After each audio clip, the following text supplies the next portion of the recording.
আতপ চাল এবং সেদ্ধ চাল মানে আমরা যেটা খাই দুটোই একই জাতের ধান থেকে পাওয়া যায়, তবে পার্থক্য আছে প্রক্রিয়াকরণে। আমরা সাধারণভাবে যে চালের ভাত খাই তা গরম পানির ভাপে 5 থেকে 10 ঘন্টা ভিজিয়ে এরপর শুকিয়ে কলে ছাটা চাল, কিন্তু আতপ চাল উৎপাদন করা হয় সরাসরি শুকনো ধান ছেটে। ভিয়েতনাম, থাইল্যান্ড, ফিলিপাইন, চীন, জাপান, কোরিয়া সহ দক্ষিণ পূর্ব এশিয়ার প্রায় সব দেশের মানুষ আতপ চালের ভাত খায়, যা পরিচিত স্টিকি রাইস বা আঠালো ভাত নামে। কারণ ভাতের সাথে মাড় শুকিয়ে ফেলা হয়, তাই সাধারণ চালের ভাতের মতো আতপ চালের ভাত ঝরঝরে নয়, একটু আঠালো। আমাদের দেশেও একসময় চল ছিল আতপ চালের ভাতের। কেন খাবেন আতপ চাল?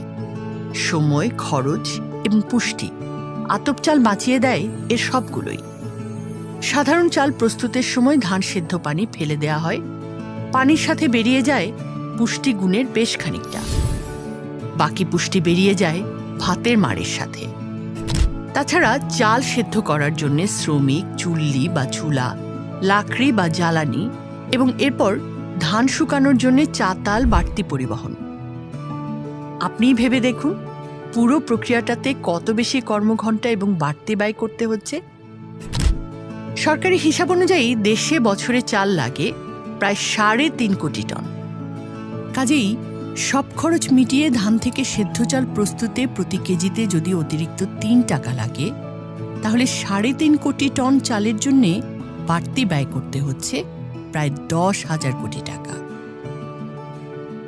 অথচ টাকাটা ব্যয় হতে পারত দেশের উন্নয়নমূলক কাজে। হাস্যকর ব্যাপার হলো এই বিপুল পরিমাণ টাকা কোনো ভ্যালু অ্যাড তো করছেই না, উল্টো চাল হারাচ্ছে পুষ্টিগুণ। ঘুরিয়ে বললে এতগুলো টাকা আমরা আসলে খরচ করছি চালের পুষ্টিগুণ নষ্টের জন্যে। তাছাড়া পুষ্টি উপাদান কমে যাওয়ায় প্রতিদিনের খাবারে সাধারণ চাল পরিমাণে লাগে অনেক বেশি। আতপ চালের পুষ্টিগুণ অক্ষুণ্ণ থাকে এবং মাড় ফেলে দেয়া হয় না, ফলে সাধারণ চালের চেয়ে 1/3 চালেই আপনি ক্ষুধা নিবারণ করতে পারবেন।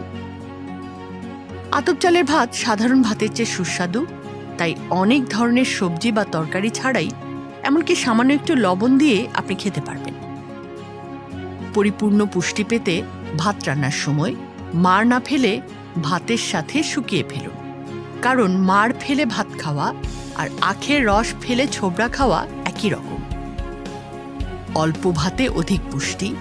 এখন থেকেই যদি আতপ চালের ভাত খান তাহলে